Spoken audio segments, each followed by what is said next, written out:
हूँ, आप सभी का हार्दिक स्वागत और अभिनंदन। मैं डॉक्टर विनी शर्मा आपके सामने लेकर आई हूँ विश्व युद्ध और भारत छोड़ो आंदोलन। ये हम चर्चा कर रहे हैं राष्ट्रीय आंदोलन की वैचारिक परिचर्चा। इसमें आज हम भारत छोड़ो आंदोलन और विश्व युद्ध के बारे में पढ़ेंगे। 1937 में प्रांतीय विधानसभाओं के चुनाव के बाद जिन 8 प्रांतों में कांग्रेस की सरकारें बनी, वहां शासन कार्य सुचारू ढंग से चल रहा था। सरकारों के लिए वित्तीय संकट अवश्य बना रहा, परंतु गवर्नरों ने प्रांतीय शासन में बहुत ज्यादा हस्तक्षेप नहीं किया। लेकिन यह व्यवस्था 2 वर्षों से अधिक नहीं चल पाई। 1939 में द्वितीय विश्व युद्ध छिड़ गया। अंग्रेजों ने भारत को भी युद्धकारी राष्ट्र घोषित कर दिया था। इस संबंध में उन्होंने भारतीय नेताओं से कोई सलाह मशवरा नहीं किया, इसलिए सभी कांग्रेसी सरकारों ने त्यागपत्र दे दिया। 1940 से 1947 तक के राष्ट्रीय आंदोलन का वर्णन हम इस प्रकार करेंगे विद्यार्थियों। सबसे पहले व्यक्तिगत और सविनय अवज्ञा आंदोलन। 1940 में कांग्रेस ने पुनः यह मांग रखी कि भारत के संविधान का निर्माण करने के लिए एक संविधान सभा की स्थापना की जाएगी। अगस्त 1940 में सरकार ने कांग्रेस के समक्ष कुछ प्रस्ताव रखे, जो कांग्रेस ने ठुकरा दिए। युद्ध के दौरान गांधी जी कोई व्यापक जन आंदोलन चलाने के पक्ष में नहीं थे, किंतु राष्ट्रीय चेतना को जगाए रखना बहुत ही आवश्यक था। इसलिए कांग्रेस ने व्यक्तिगत सत्याग्रह आंदोलन की योजना बनाई। इस आंदोलन का सार यह था कि सभी जाने माने लोग एक एक करके सत्याग्रह करें और वे अपने भाषण में लोगों को यह समझाएं कि युद्ध में जन या धन से सरकार की कतई मदद नहीं की जाएगी। सत्याग्रह करने वालों की सूची में सबसे पहला नाम विनोबा भावे का था, दूसरा नाम नेहरू जी का, और इसी प्रकार अन्य नेताओं को भी बारी बारी से सत्याग्रह करना था। इस आंदोलन के सिलसिले में लगभग 25,000 लोगों को कारागार में डाल दिया गया। भारत छोड़ो आंदोलन में दिसंबर 1941 में इंग्लैंड और इसकी सहयोगी राष्ट्रों के विरुद्ध जापान ने भी लड़ाई छेड़ दी और उसने एक के बाद एक कई छोटे राष्ट्रों को पराजित करके भारत के लिए खतरे की स्थिति उत्पन्न कर दी। कांग्रेस नेताओं का विचार था कि भारत में अंग्रेजों की उपस्थिति ही जापान को भारत की ओर खींच रही है और भारत की रक्षा के लिए यह जरूरी है कि ब्रिटिश साम्राज्यवाद का तुरंत नाश होना चाहिए। 8 अगस्त 1942 को कांग्रेस की कार्यकारिणी समिति ने मुंबई की एक बैठक में भारत छोड़ो प्रस्ताव पास किया और इस प्रस्ताव से में यह कहा गया कि आज भारत के समक्ष जो खतरा है उसका सामना केवल स्वतंत्र भारत की ही कर सकता है। भारत में अंग्रेजों की प्रभुता का अंत होना चाहिए। अब कोरे वायदों और आश्वासनों से ही स्थिति नहीं सुलझेगी। प्रस्ताव में महात्मा गांधी को यह अधिकार दिया गया था कि यदि सरकार देशवासियों की यह मांग न माने तो वे जन आंदोलन आरंभ कर सकते हैं। प्रस्ताव के ऊपर बोलते हुए गांधी जी ने कहा था कि आगामी आंदोलन उनके जीवन की आखिरी लड़ाई होगी, परंतु वे अहिंसा के मार्ग से नहीं हटेंगे। गांधी जी ने देशवासियों को करो या मरो का मंत्र दिया। करो या मरो से गांधी जी का अभिप्राय यह नहीं था कि देशवासी हिंसा का मार्ग अपनाएं। अहिंसा को गंवाकर वे भारत को स्वाधीन करने के पक्षपाती नहीं थे। कांग्रेस ने आंदोलन शुरू करने के लिए कोई तैयारी नहीं की थी। सरकार ने तुरंत कार्रवाई करने का निर्णय किया और 9 अगस्त की सुबह ही गांधी, नेहरू और अन्य कांग्रेसी नेता गिरफ्तार कर लिए गए। कांग्रेस को एक अवैध संस्था घोषित कर दिया गया। कांग्रेस के ऊपर यह आरोप लगाया गया कि उसने हिंसा और तोड़फोड़ का कार्यक्रम अपनाया है। सरकार की दमन नीति से देश में विद्रोह की लपटें फैल गई। गांधी जी हिंसक आंदोलन के समर्थक नहीं थे, परंतु सच बात यह है कि इस आंदोलन का नेतृत्व उनके हाथों में था ही नहीं। नेतृत्व का पूर्ण अभाव था, इसलिए सब प्रकार के लोग आंदोलन में कूद पड़े। लोगों ने रेल की पटरियां, तार, टेलीफोन की लाइनें उखाड़ना शुरू कर दिया। सरकारी इमारतों, डाकघरों और थानों पर भी हमले किए गए। सरकार ने आंदोलन की बेरहमी से कुचल डाला। लगभग 60,000 व्यक्ति गिरफ्तार हुए, जिनमें करीब 20,000 लोग बिना मुकदमा चलाए कैद खानों में रखे गए। 1,000 लोग गोली का शिकार बन गए और कई हजार लोगों को चोटें भी आई। विप्लव को तो सरकार ने दबा दिया। मतलब जो घमासान जो ये विप्लव हुआ था उसको सरकार ने दबा दिया, परंतु वह सर्वथा विफल नहीं हुआ। जैसा कि डॉक्टर ईश्वर प्रसाद लिखते हैं, भारत को ब्रिटेन की अधीनता में स्वतंत्र उपनिवेश का दर्जा दिए जाने की चर्चा सुनने में आती थी। विप्लव की आग ने उसे सदा के लिए समाप्त कर दिया। अब भारत को पूर्ण स्वतंत्रता से कम किसी बात पर राजी नहीं किया जा सकता था। यह निश्चित था कि अंग्रेजों को भारत छोड़ना ही पड़ेगा। इस आंदोलन से ब्रिटिश साम्राज्यवाद की प्रतिष्ठा धूल में मिल चुकी थी। स्वाधीनता संग्राम में आजाद हिंद फौज की भूमिका। आजाद हिंद फौज का गठन भारत के क्रांतिकारी नेता रास बिहारी बोस ने किया था और वे भारत छोड़कर जापान में आकर बस गए थे और 1941 में सुभाष चंद्र बोस पुलिस की आंखों में धूल झोंककर भारत से लापता हो गए। अफगानिस्तान, रूस और जर्मनी होते हुए 1943 में वे जापान पहुंचे। सुभाष चंद्र बोस के जापान पहुंचते ही आजाद हिंद फौज में एक नई चेतना का संचार हुआ। रास बिहारी बोस ने खुशी खुशी आजाद हिंद फौज को सेनापति पतित्व सुभाष चंद्र बोस को सौंप दिया। सुभाष को सैन्य संचालन का अनुभव नहीं था, फिर भी उन्होंने आजाद हिंद फौज को एक अद्भुत सेना बना दिया। सुभाष चंद्र बोस अब नेताजी कहे जाते थे। द्वितीय महायुद्ध में बर्मा, सिंगापुर और मलाया के पतन के बाद इन देशों में जो भारतीय सैनिक अफसर थे उनको आजाद हिंद फौज में भर्ती किया गया। फौज का लक्ष्य भारत पहुंचकर दिल्ली पर कब्जा करना था। उसके प्रसिद्ध नारे थे, जय हिंद, दिल्ली चलो और लाल किला हमारा है। 1943 में आजाद हिंद फौज के सैनिक जापानी सेना के साथ भारत की उत्तर पूर्वी सीमा तक बढ़ गए और 1944 में उन्होंने इम्फाल, असम पर कब्जा कर लिया। परंतु द्वितीय विश्व युद्ध में जापान के पराजय के कारण आजाद हिंद फौज को भी हथियार डालने पड़े। 1 रुपए के सिक्के की प्रति देखिए आप, प्रतिकृति 21 अक्टूबर 1943 को नेताजी सुभाष चंद्र बोस ने आजाद भारत की पहली अस्थायी सरकार की घोषणा की और यह सिक्का अस्थायी सरकार द्वारा जारी किया गया था। जापान ने अंडमान निकोबार द्वीप भारत की अस्थायी सरकार के हवाले कर दिए और नेताजी ने इन दिनों इन द्वीपों के नाम रखे थे शहीद और स्वराज द्वीप।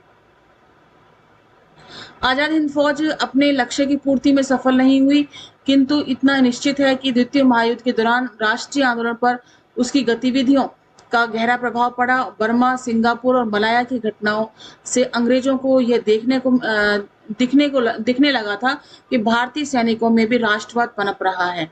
मुंबई में तो फरवरी 1946 में नौसेना की एक टुकड़ी ने अंग्रेजों के विरुद्ध बाकायदा बगावत भी कर दी थी। ब्रिटिश साम्राज्यवाद सेना के बलबूते पर टिका हुआ था। भारत की स्वतंत्रता के प्रश्न को अंग्रेज अब अधिक दिनों तक टाल नहीं सकते थे। मौलाना आजाद कहते हैं कि सेना के जवानों व अफसरों ने यह कहना शुरू कर दिया था कि उन्होंने द्वितीय महायुद्ध में अंग्रेजों के लिए इसलिए अपना खून बहाया था कि युद्ध के बाद इंग्लैंड भारत को तुरंत स्वतंत्रता देगा। अब यह समय आ गया था कि अंग्रेज हमारी आशाओं को पूरा करेंगे। सांप्रदायिक दंगे, देश का विभाजन और स्वतंत्रता। 1935 के भारतीय शासन अधिनियम के अंतर्गत 1937 में जो चुनाव हुआ उससे मुस्लिम लीग काफी निराश हुई और भारत के 11 प्रांतों में से 8 में कांग्रेस के मंत्रिमंडल बने। 1938 में पहली बार पाकिस्तान की मांग उठाई गई और 1940 के आते जाते मोहम्मद जिन्ना ने साफ साफ यह घोषणा कर दी थी कि दुनिया की कोई ताकत पाकिस्तान बनने से नहीं रोक सकती है। मुस्लिम लीग की ओर से यह प्रचार किया गया कि कांग्रेस एक हिंदू संस्था है जो भारत में हिंदू राज्य कायम करना चाहती है। 7 मई 1944 को गांधी जी कारागार से मुक्त कर दिए गए। उन्होंने मुस्लिम लीग के अध्यक्ष मिस्टर जिन्ना से बातचीत चलाई, परंतु जिन्ना अपनी मांग पर अड़े रहे। ये देखिए, कैबिनेट मिशन के 3 सदस्य भारत के तत्कालीन गवर्नर जनरल लॉर्ड वेवेल और के साथ विचार विमर्श करते हुए उन्होंने मुस्लिम लीग के अध्यक्ष मिस्टर जिन्ना से बातचीत चलाई, परंतु जिन्ना अपनी मांग पर अड़े रहे। जून 1945 में वायसराय ने शिमला में एक सम्मेलन बुलाया, परंतु कांग्रेस और लीग के बीच कोई समझौता नहीं हो सका। इसके कुछ समय पश्चात इंग्लैंड में लेबर पार्टी सरकार बनी। 23 मार्च 1946 को कैबिनेट मिशन, जिसमें ब्रिटिश मंत्रिमंडल के 3 सदस्य थे, भारत पहुंचे और देश के प्रमुख नेताओं से बातचीत करने के बाद कैबिनेट मिशन ने मुस्लिम लीग की पाकिस्तान की मांग को नामंजूर कर दिया। भारत का संविधान बनाने के लिए उसने एक संविधान सभा की स्थापना का भी प्रस्ताव रखा। प्रस्ताव में यह भी कहा गया कि नया संविधान बनने तक एक अंतरिम सरकार की स्थापना की जाएगी। 2 सितंबर 1946 को जवाहरलाल नेहरू के नेतृत्व में अंतरिम सरकार का गठन किया गया और अक्टूबर 1946 में मुस्लिम लीग मंत्रिमंडल में तो शामिल हो गई, परंतु संविधान सभा की कार्यवाही का बहिष्कार किया गया। उधर देश में सांप्रदायिक दंगे शुरू हो गए। सांप्रदायिक स्थिति इस हद तक बढ़ गई कि कांग्रेस ने देश विभाजन की मांग स्वीकार कर ली। 3 3 जून 1947 को भारत के नए गवर्नर जनरल लॉर्ड माउंटबेटन ने देश के विभाजन की योजना घोषित कर दी थी और 15 अगस्त 1947 को भारत तथा पाकिस्तान दो स्वतंत्र राष्ट्रों की स्थापना हो गई। भारत की अखंडता की रक्षा के लिए हमारे राष्ट्रीय नेता जीवन भर संघर्ष करते रहे, पर आखिर जो होना था वह होकर रहा। देश का विभाजन टल नहीं सका। राष्ट्रीय आंदोलन की राजनीतिक धरोहर। विद्यार्थियों, हमने ऊपर राष्ट्रीय आंदोलन की वैचारिक प्रवृत्तियों का विश्लेषण विस्तृत रूप से किया। जहां तक इस आंदोलन की राजनीतिक धरोहर और बपौती का प्रश्न है, उसे हम निम्न शीर्षकों के अंतर्गत देख सकते हैं। सबसे पहले, एक आधुनिक धर्मनिरपेक्ष लोकतांत्रिक नए भारत की कल्पना। अंग्रेज शासन के दौरान भारत में कई नए सामाजिक वर्गों का उदय हुआ, जैसे कि जमींदार, काश्तकार, पूंजीपति, लघु उद्योगपति, श्रमिक। सबसे बड़ा परिवर्तन यह आया कि भारत में अब एक नया शिक्षित वर्ग विकसित हो रहा था, जिसमें ये लोग शामिल थे: वकील, डॉक्टर, पत्रकार, शिक्षा शास्त्री, सरकारी कर्मचारी। इसी बुद्धिजीवी वर्ग ने सबसे पहले राष्ट्र चेतना अर्जित की और इन्हीं ने राष्ट्रीय आंदोलन का नेतृत्व भी किया। उदारवादी नेताओं में महादेव गोविंद रानाडे, गोपाल कृष्ण गोखले, दादा भाई नौरोजी जैसे व्यक्ति शामिल थे, जबकि जुझारू आंदोलन का नेतृत्व ये व्यक्ति कर रहे थे: अरविंद घोष, बिपिन चंद्र पाल, लाला लाजपत राय, बाल गंगाधर तिलक। 1919 के असहयोग आंदोलन के बाद भारत स्वतंत्रता संग्राम का आधार कहीं ज्यादा व्यापक भी हो गया और हमारे राष्ट्रीय आंदोलन का नेतृत्व ये व्यक्ति कर रहे थे: गांधी जी, नेहरू जी और मोतीलाल नेहरू जी, सरदार पटेल और जवाहरलाल नेहरू, सुभाष चंद्र बोस। ये सभी आधुनिक शिक्षा प्रणाली की उपज थे और हालांकि वे विभिन्न विचारधाराओं में विश्वास रखते थे, पर ये सभी लोकतंत्र, समानता, धर्मनिरपेक्षता और आधुनिकता जैसे भावों से परिपूर्ण थे। वे भारतीय राष्ट्र की जटिल राजनीतिक समस्याओं को समझते थे। इन नेताओं ने प्रातिनिधिक संस्थाओं की स्थापना, प्रशासनिक सुधारों और नागरिक स्वतंत्रताओं जैसे मुद्दों पर जोर दिया। गांधी जी का दर्शन, सर्वोदयी राज्य। राष्ट्रीय आंदोलन के दौरान कई ऐसे समूह या वर्ग थे जिन्होंने गांधी जी के नेतृत्व को चुनौती दी, जैसे मुस्लिम संप्रदायवादी, हिंदू संप्रदायवादी, कम्युनिस्ट नेता और डॉक्टर अंबेडकर के अनुयायी। स्वयं नेहरू, जिन्हें गांधी जी ने अपने उत्तराधिकारी घोषित किया था, गांधी जी के सामाजिक और आर्थिक पुनर्निर्माण संबंधी विचारों में से वे सहमत नहीं थे, पर गांधी जी की आंधी ने उनके समस्त आलोचकों और विरोधियों को निस्तेज कर दिया था। गांधी जी ने सर्वोदय समाज का जो चित्र खींचा था, उसमें राज्य में रहने वाले प्रत्येक नागरिक को बिना किसी बाधा के अपना धर्म पालन करने का पूर्ण अधिकार होगा। मुस्लिम नेताओं की पाकिस्तान की मांग इस आशंका पर आधारित थी कि आजाद हिंदुस्तान में मुसलमानों के साथ दूसरे दर्जे का नागरिकों जैसा व्यवहार होगा, परंतु गांधी जी के सर्वोदयी राज्य में ऊंच नीच या जाति भेद के लिए कोई स्थान नहीं था। महात्मा गांधी स्वयं को कट्टर हिंदू मानते थे, पर उन्होंने ऐसे मंदिरों में प्रवेश करने से इनकार कर दिया जो दलितों के लिए बंद थे।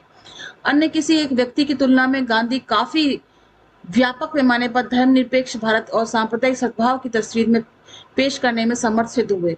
नेहरू महात्मा गांधी के राजनीतिक उत्तराधिकारी थे। सत्तावाद, वासिष्ठवाद, नाजीवाद से उन्हें घृणा थी। एक ऐसे समय में जब दुनिया के बड़े बड़े राजनीतिज्ञ मुसोलिनी, हिटलर से मिलने में गौरव का अनुभव करते थे, नेहरू ने उनसे भेंट करने तक से इनकार कर दिया। लोकतंत्र और व्यक्ति की गरिमा में नेहरू का अडिग विश्वास था। उनका विचार था कि किसी को भी, चाहे वे राज्य हो अथवा कोई संगठन, व्यक्ति को दबाने का प्रयत्न नहीं करना चाहिए। संसदीय लोकतंत्र। गांधी जी का कहना था कि ग्राम गणराज्यों की स्थापना पर विशेष बल दिया जाए। उनके अनुसार भारत जैसे देश के लिए पश्चिम का अंधा अनुकरण सही नहीं था, परंतु इतनी बड़ी आबादी वाले देश के लिए ग्राम गणराज्यों वाली राजनीति व्यवस्था अव्यवहारिक समझी गई। इसलिए हमारे राष्ट्रीय नेताओं, संविधान निर्माताओं ने भारत के लिए जो संविधान बनाया, वे संसदीय लोकतंत्र का उदाहरण पेश करता है।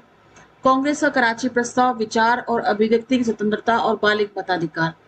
मार्च 1931 में कांग्रेस का अधिवेशन कराची में हुआ। वल्लभ भाई पटेल ने अधिवेशन की अध्यक्षता की। कराची में कांग्रेस ने मौलिक अधिकारों और आर्थिक नीति के विषय में एक प्रस्ताव पारित किया। इस प्रस्ताव में भारत के लोगों की आशाएं, आकांक्षाएं अभिव्यक्त की गई थी और प्रस्ताव के कुछ बिंदु इस प्रकार थे: विचार और अभिव्यक्ति की स्वतंत्रता, संघ और समुदाय बनाने की आजादी, निःशुल्क अनिवार्य शिक्षा, क्षेत्रीय भाषाओं का विकास, धर्मनिरपेक्ष राज्य की स्थापना, बालिग मताधिकार, कार्य की स्वास्थ्य प्रत्याशाएं, निर्वाह योग्य वेतन का अधिकार, श्रम के निर्धारित घंटे, औद्योगिक विवादों को निपटाने के लिए एक उपयुक्त कार्यप्रणाली की शुरुआत। इस प्रस्ताव में यह भी कहा गया बच्चों कि किसान व मजदूर अपनी यूनियनें बनाने के लिए स्वतंत्र होंगे। किसानों को कर्जे से मुक्ति दिलाने का भी संकल्प किया जाएगा। 1937 के चुनावों के उपरांत 1937 के चुनावों के उपरांत जिन प्रांतों में कांग्रेस सरकार बनी, वहां इस प्रस्ताव के कुछ बिंदुओं को अमल में लाने की कोशिश भी की गई। भारत में समाजवाद के प्रति रुचि। रूस की कम्युनिस्ट क्रांति ने भारत में वामपंथी रुझान को जन्म दिया। अब मजदूर वर्ग भी राष्ट्रीय आंदोलन में भागीदारी कर रहा था। 1918 और 1920 के दौरान मुंबई, कानपुर, कोलकाता, शोलापुर, जमशेदपुर, चेन्नई और अहमदाबाद में लगातार कई हड़तालें हुई। 1920 में लाला लाजपत राय, एम.एन. जोशी के प्रयत्नों से all India trade union Congress AITUC की स्थापना हुई और उसका उद्देश्य देश भर में फैले मजदूर संगठनों के बीच तालमेल बिठाना था। 1925 में कम्युनिस्ट पार्टी की स्थापना की गई और 1934 में कांग्रेस समाजवादी दल की स्थापना हुई। जयप्रकाश नारायण, आचार्य नरेंद्र देव ने पश्चिम के समाजवाद की भारतीय पृष्ठभूमि में व्याख्या करने का प्रयास किया। नेहरू ने भी समाजवाद के प्रति गहरी आस्था जताई। 1939 में नेहरू ने फैजपुर में हुए कांग्रेस अधिवेशन की अध्यक्षता की। फैजपुर अधिवेशन इसलिए महत्वपूर्ण रहा क्योंकि यही कांग्रेस के द्वारा लोकतंत्र और समाजवाद की दिशा में आगे बढ़ने का निश्चय किया था। यहाँ पे स्वतंत्रता के दौरान नेहरू ने की अध्यक्षता में एक उच्च स्तरीय समिति नियुक्त की गई और अन्य बातों के साथ साथ इस समिति द्वारा एक महत्वपूर्ण सिफारिश यह भी की गई कि बैंकों और बीमा व्यवसाय का राष्ट्रीयकरण कर दिया जाना चाहिए तथा प्रमुख उद्योगों को धीरे धीरे सरकारी नियंत्रण में लाया जाना चाहिए। योजनाबद्ध अर्थव्यवस्था। विद्यार्थियों, कांग्रेस में समाजवादी शक्तियां बड़ी सक्रिय हो रही थी। आचार्य नरेंद्र देव, जयप्रकाश नारायण, लोहिया, नेहरू जी और अन्य राष्ट्रीय नेताओं ने कांग्रेस के आर्थिक कार्यक्रम में इन मुद्दों को शामिल कर लिया था। आय की अधिकतम और न्यूनतम सीमा निर्धारित की जाए, सरकार और काश्तकार के बीच सभी बिचौलियों को समाप्त कर दिया जाए तथा सामाजिक उपयोगिता से संबंधित अत्यावश्यक उद्योग धंधे राज्य द्वारा संचालित होने चाहिए। स्वाधीनता के बाद भारत में योजनाबद्ध विकास की नीति अपनाई गई। 1951 में ही प्रथम पंचवर्षीय योजना शुरू की गई थी। योजनाबद्ध अर्थव्यवस्था के कारण भारत में सार्वजनिक या सरकारी क्षेत्र का तेजी के साथ विकास हुआ, परंतु भारत क्योंकि एक लोकतांत्रिक देश है, इसलिए हमारे यहाँ निजी क्षेत्र का दमन नहीं हुआ और योजनाबद्ध विकास का कारण निजी क्षेत्र को भी खूब योजनाबद्ध विकास के कारण निजी क्षेत्र की भी खूब तरक्की हुई, खूब विकास किया। प्रथम पंचवर्षीय योजना 1951 से 56 में सिंचाई व बिजली परियोजनाओं, भाखड़ा नागल जैसी परियोजनाओं को सर्वोच्च प्राथमिकता दी गई और दूसरी पंचवर्षीय योजना में 1956 से 61 में बुनियादी और भारी उद्योग लोहा, सीमेंट, इस्पात आदि को उच्च प्राथमिकता प्रदान की गई। अंतर्राष्ट्रीयतावाद। गांधी, नेहरू, विनोबा अन्य राष्ट्रीय नेता अंतर्राष्ट्रीय क्षेत्र में भी सत्य और न्याय के समर्थक थे। महात्मा गांधी ने एक बार कहा था, हम अपने देश के लिए स्वतंत्रता चाहते हैं, पर दूसरों का शोषण करके या उन्हें हानि पहुंचाकर नहीं।